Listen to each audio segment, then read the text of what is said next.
Olá pessoal, tudo jóia? Eu tô de volta com mais um Giro da Jana e JanaFlix e a gente vai comentar talvez o grande acontecimento desta semana, toda a polêmica acerca do caso Clara Castanho. E eu vou aproveitar e fazer um gancho para a discussão acerca dos desafios à questão da adoção no Brasil. Vem comigo para você se informar, se posicionar e também formar mais conhecimento de mundo.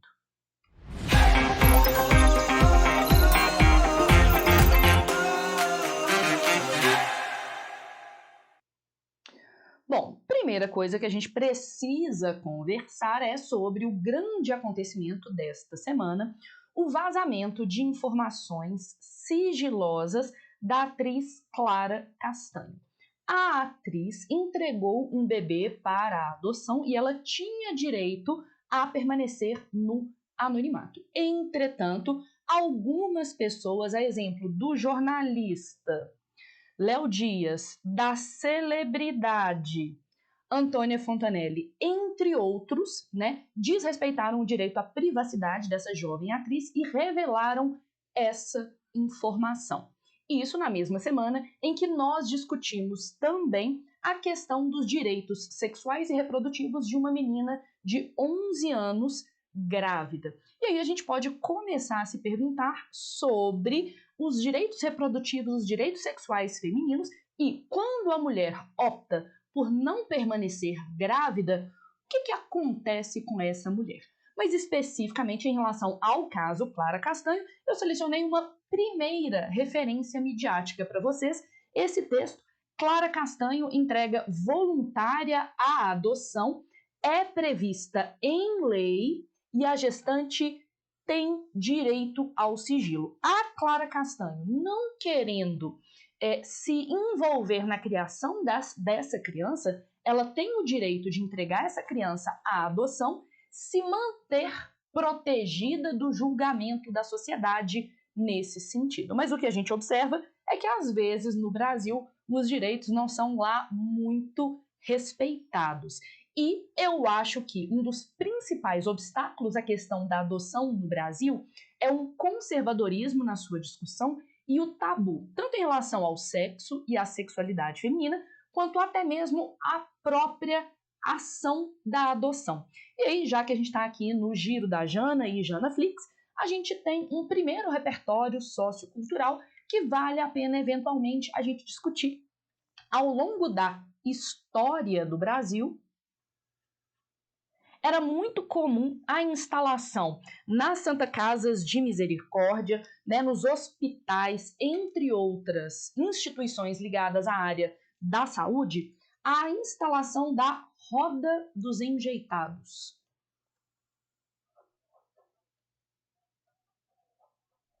que era um lugar em que se podia depositar os bebês, geralmente recém-nascidos, com os quais as mães biológicas não tinham interesse de ficar e essas crianças eram posteriormente entregues à adoção. Então, a Roda dos Enjeitados era uma estrutura física, principalmente nos conventos, nas santas casas de misericórdia, para acolher essas crianças que não eram desejadas por suas mães. Lembrando que isso é um direito dessas mães.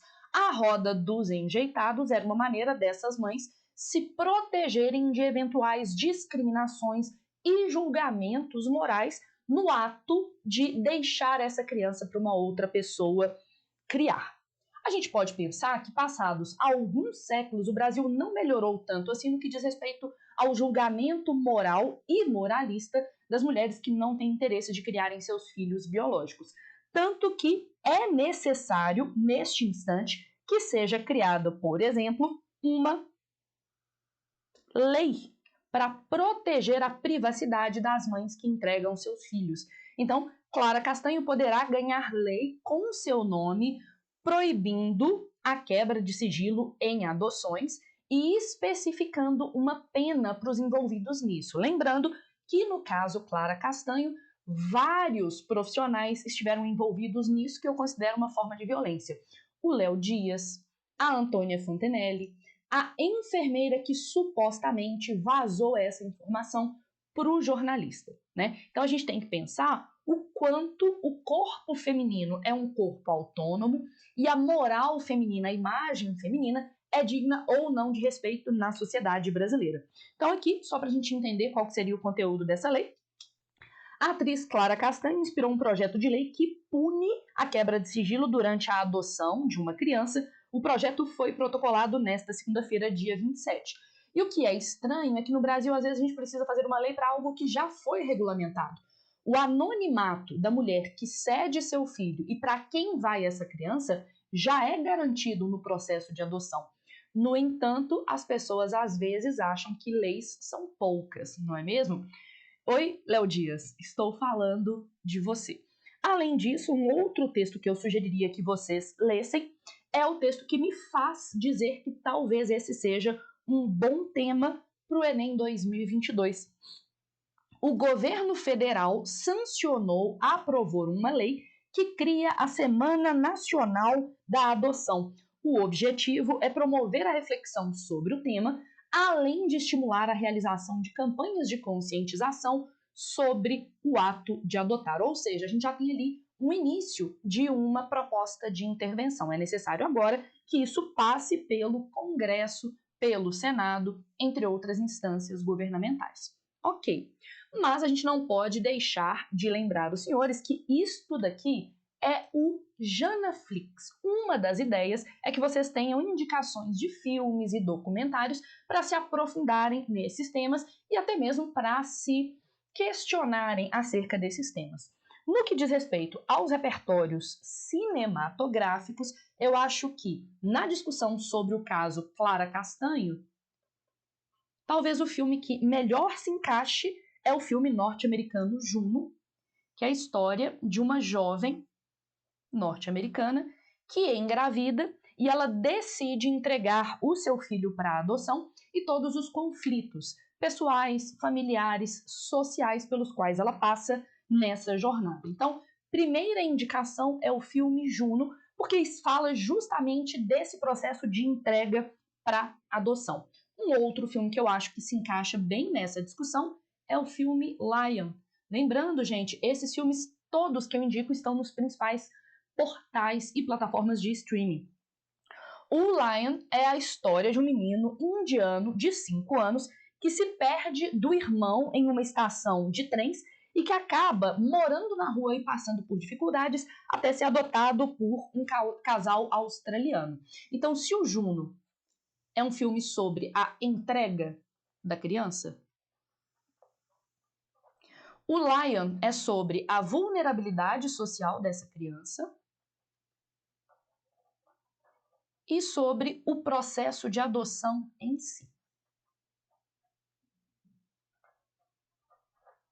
Então, acho uma bela indicação para os senhores, tá? Se vocês estão a fim de algo mais, digamos, brasileiro, eu indicaria um filme que se chama O Contador de Histórias, porque o contexto já é nacional, é uma história real de um menino que vinha de uma situação de vulnerabilidade socioeconômica extrema e ele, eventualmente, depois de uma série de passagens por casas de correção, a antiga FEBEM, por exemplo, esse menino, o Roberto Carlos Ramos, é adotado por uma pedagoga francesa. E aí, o filme é justamente sobre essa jornada em que ele vai construir, junto com ela, a noção de família. Dos 3 filmes, eu indicaria mais fortemente O Contador de Histórias, porque se passa no Brasil.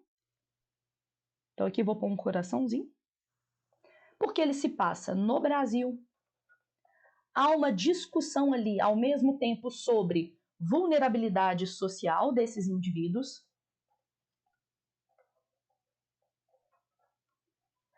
Os conflitos que se dão entre a família adotiva e o menino adotado.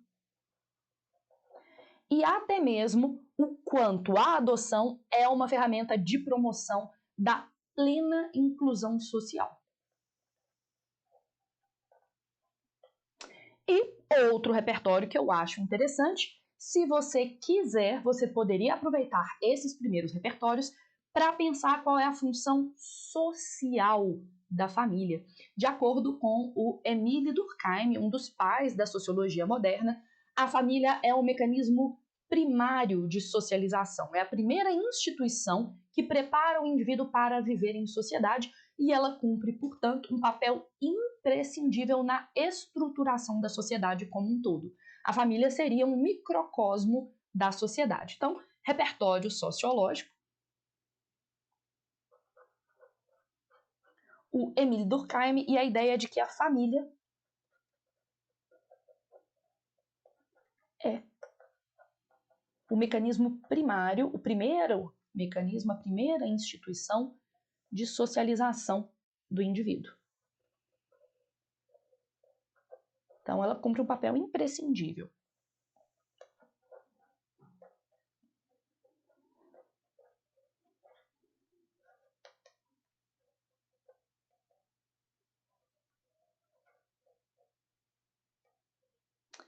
E aí, eu queria ver com os senhores.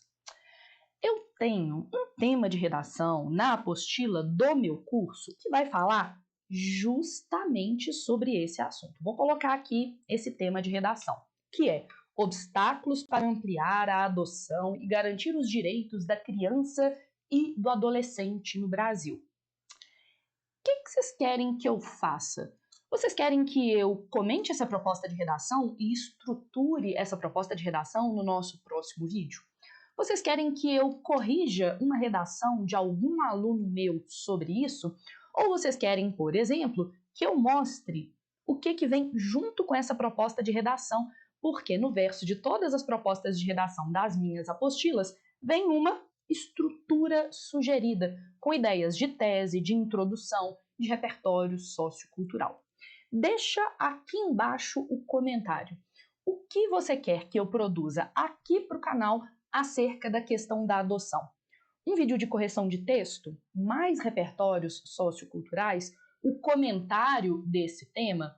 Qual é o seu desejo em relação à questão da adoção, no que diz respeito às provas de redação, o que para mim é um dos temas mais quentes para este ano, ok? Aproveita que você já está por aqui, se inscreva no canal, ative as notificações e compartilhe. A gente tem muito conteúdo de qualidade. Obviamente, acho que eu militei pouquinho, eu vou dar uma militadinha um pouco maior ali, só que na câmera mais íntima, digamos assim. Eu acho que é muito interessante que a gente reflita, porque tanta gente se sentiu ofendida da Clara Castanho entregar uma criança para adoção. Se nós mulheres realizamos o aborto, a sociedade nos condena. Se nós mulheres não realizamos o aborto, entregamos a criança para adoção, a sociedade nos condena. Se nós criamos as crianças, mas para conseguir sustentá-las nós trabalhamos fora, a sociedade nos condena. Talvez o errado não seja a escolha que a mulher faz. Talvez o errado na nossa sociedade seja ser mulher. E é por isso que eu sugiro a todas as mulheres que estão me assistindo aqui lerem o livro A Criação do Patriarcado, da Gerda Lerner. Eu acabei de fazer uma série de stories sobre esse livro e sobre um outro livro da mesma autora, chamada A Consciência Feminista. Passa lá na minha outra rede social, naquela rede social das fotos, que eu vou falar sobre esses dois livros que são os meus queridinhos, para entender até mesmo a questão da Clara Castanho. Foi um prazer ter estado com vocês e a gente se vê no nosso próximo vídeo. Até!